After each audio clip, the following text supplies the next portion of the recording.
नमस्कार, आप देख रहे हैं स्टेप लाइव इंडिया।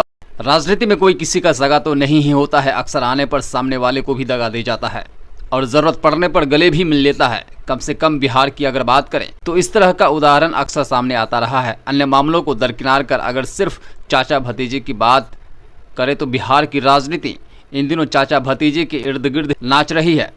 चाचा नीतीश कुमार जहां भतीजे तेजस्वी यादव के लिए सीएम की कुर्सी छोड़ने को तैयार नहीं है, वहीं दूसरी तरफ चाचा पशुपति पारस भतीजे चिराग के प्यार में इतने मदहोश हैं कि उन्हें पाने के लिए इन दिनों बेहद ही व्यग्र दिख रहे हैं।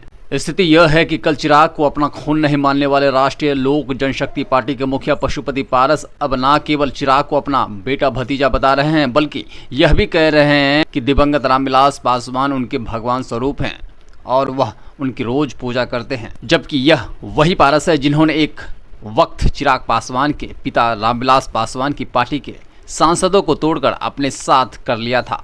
इतना ही नहीं, चिराग पासवान से उनके पिता की बनाई हुई पार्टी का दफ्तर भी छीन लिया था। अब सवाल यह उठ रहा है कि आखिर अचानक ऐसा क्या हो गया कि चिराग पासवान के विरुद्ध आग उगलने वाले पशुपति पारस को अपने परिवार की याद सताने लगी और ऐसे कौन सी परिस्थिति उत्पन्न हो गई कि चाचा पारस भतीजे चिराग से समझौता करना चाहते हैं। सवाल तो अनगिनत उठ रहे हैं, लेकिन सुलगता सवाल यह है कि क्या बदली हुई राजनीतिक परिस्थितियों ने पारस को चिराग से समझौता करने के लिए मजबूर कर दिया, या उन्हें अब यह लग गया है कि डूबने जा रही उनकी राजनीति नैया को उनके भतीजे ही पार लगा सकते हैं। एक इंटरव्यू के दौरान चिराग से समझौता करने की चाहत जताकर पारस ने लगभग यह स्पष्ट कर दिया है कि वह अपने बिखरे हुए परिवार को एकजुट करना चाहते हैं। उन्होंने चिराग से तल्ख हुए रिश्ते को लेकर जो कुछ कहा उसमें कितनी सच्चाई है यह तो दोनों चाचा भतीजे ही बता सकते हैं, लेकिन उनका कहना है कि बिना कारण के उनको बड़े भाई द्वारा बनाई गई पार्टी के प्रदेश अध्यक्ष पद से हटाकर चिराग ने ही रिश्ते को खराब किया, जबकि वह राष्ट्रीय स्तर की राजनीति करना नहीं चाहते थे। बिहार में ही रहकर राजनीति करने का उनका इरादा था।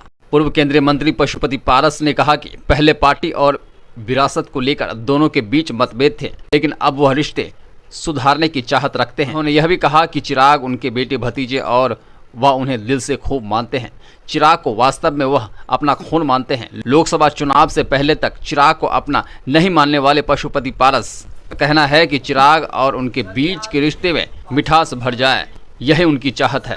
हो सकता है कि पहले ही अपने बड़े भाई रामविलास पासवान और छोटे भाई रामचंद्र पासवान को खो चुके पशुपति पारस जिंदगी के अंतिम पड़ाव पर अब चिराग का मजबूत साथ चाह रहे हों, लेकिन सियासी गलियारे में इस बात की खूब चर्चा हो रही है। महज चंद माह के अंदर पारस में आए बदलाव के आखिर वास्तविक कारण क्या हो सकते हैं, जबकि इसके पहले बीजेपी के कई बड़े लीडरों ने चाचा भतीजे के बीच सुलह कराने की भरपूर कोशिश की थी। अब वक्त की नजाकत भी कह सकते हैं कि चिराग पासवान में पारस को न केवल अपना खून नजर आ रहा है, बल्कि उनमें उन्हें अपना बच्चा भी नजर आ रहा है। रिश्तों की दुहाई दे रहे पारस भी कह रहे हैं कि चिराग पासवान को उन्होंने गोद में खिलाया है। स्वर्गीय रामविलास पासवान पिता के समान बताते हुए पारस कहते हैं कि बड़े भाई में वह भगवान के स्वरूप को देखते हैं। अपने आप को धार्मिक विचार बताते हुए पारस ने कहा कि रोज सुबह नहा धोकर अपने पिता और बड़े भाई की तस्वीर की वह पूजा करते। उन्होंने कहा कि चिराग पासवान अगर मिल बैठकर बात करें तो परिवार एक हो सकता है। पारस ने एक सवाल के जवाब में कहा कि चिराग पासवान अगर चाहते तो रिश्ते में आई खटास को खत्म किया जा सकता है। खून खून होता है, इसलिए परिवार एक हो सकता है। वैसे चिराग पासवान ने भी पशुपति कुमार पारस की इन बातों का कुछ अंश सोशल मीडिया पर साझा कर शायद यह जताने की कोशिश कर रहे हैं कि वह भी चाहते हैं जो उनके चाचा पारस चाहते हैं। बात अलग है कि सोशल मीडिया पर डाले गए अंश पर उनके चाहने वालों सहित उनके समर्थकों ने अलग अलग प्रतिक्रिया दी है। वैसे भी बात अगर कुछ माह पूर्व की करे तो पशुपति पारस और चिराग पासवान के बीच जब स्वर्गीय रामविलास पासवान की विरासत को लेकर जंग शुरू हुई थी तो उस वक्त पारस ने चिराग को एकदम अकेले कर दिया था।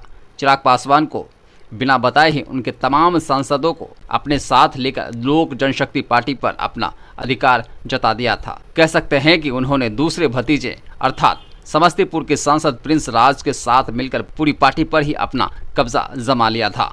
तल्खी का वह दौर भी जमाने ने देखा जब पशुपति कुमार पारस ने चिराग पासवान के लिए यह तक कह दिया था कि मुझे अफसोस है कि वह हमारे परिवार का खून है। यहाँ तक कि इस दौरान उन्होंने न केवल चिराग पासवान को अपना भतीजा मानने से इनकार किया था, बल्कि उनके मर जाने तक की कामना कर डाली थी। सियासी जानकारों द्वारा कहा जा रहा है कि पारस का हृदय परिवर्तन नहीं हुआ है, अपितु सच तो यह है कि लोकसभा चुनाव में चिराग के 100% स्ट्राइक रेट के बाद पारस ने एक नया राजनीतिक दांव खेला है।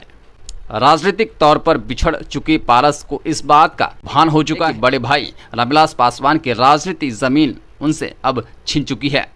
लोकसभा चुनाव के दौरान बीजेपी का शीर्ष नेतृत्व या यूं कहे पीएम नरेंद्र मोदी ने पारस की राजनीति हैसियत का अंदाजा लगाकर ही चिराग पासवान की पार्टी लोक जनशक्ति पार्टी रामविलास को बिहार में 5 सीटें दी थी। सभी 5 सीटों पर जीत दर्ज कर चिराग पासवान ने अपने राजनीतिक वजूद का एहसास भी सबको करा दिया। अब बिहार की 4 विधानसभा में होने वाले चुनाव में भी पारस को एक भी सीट नहीं दिए जाने की आशंका व्यक्त की जा रही है। चिराग ने तो यह भी कह दिया कि पशुपति पारस जब एनडीए में है ही नहीं तो उनके कैंडिडेट को टिकट मिलने का सवाल कहां उठता है।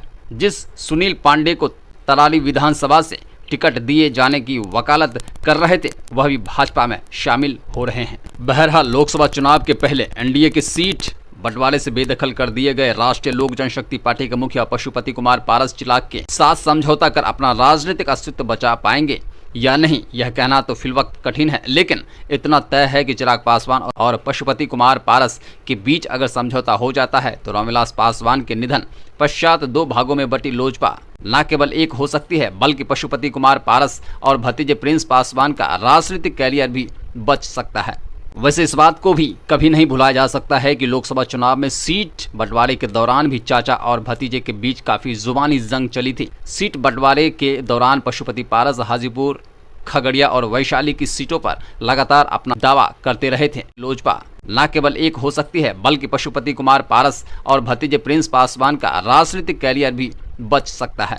वैसे इस बात को भी कभी नहीं भुलाया जा सकता है कि लोकसभा चुनाव में सीट बंटवारे के दौरान भी चाचा और भतीजे के बीच काफी जुबानी जंग चली थी। सीट बंटवारे के दौरान पशुपति पारस हाजीपुर, खगड़िया और वैशाली की सीटों पर लगातार अपना दावा करते रहे थे। उन्हें मिला तो कुछ नहीं, लेकिन चिराग ने यह भी साबित कर दिया कि वही स्वर्गीय रामविलास पासवान के असली उत्तराधिकारी हैं। फिलहाल चाचा पशुपति पारस और उनके भतीजे प्रिंस पासवान अपनी राजनीतिक जमीन खो चुके हैं, जबकि चिराग पासवान ने अपनी विरासत एक बार फिर से संभाल ली है। चिराग पासवान को प्रधानमंत्री नरेंद्र मोदी का साथ भी मिल रहा है और वह फिलहाल केंद्र में मंत्री भी हैं। दूसरी तरफ बिहार की राजनीति से लगभग बेदखल हो चुके पशुपति कुमार पारस को यह लग गया है कि बदली हुई परिस्थिति में इंडिया गठबंधन में उन्हें भाव तो नहीं मिलेगा। अगर उन्हें एनडीए छोड़कर अपने दम पर राजनीति करने की कोशिश की तो कहीं वह पूरी तरह हाशिए पर नहीं पहुंच जाएं, और अगर एनडीए में रहकर राजनीति करनी है तो भतीजे चिराग को गले लगाना ही होगा। केंद्र की सत्ता में भी उनके हाथ कुछ नहीं रह गया है। बिहार के मुखिया नीतीश कुमार ने तो एक तरफ से दोस्ती का हाथ उनसे छटक ही लिया है।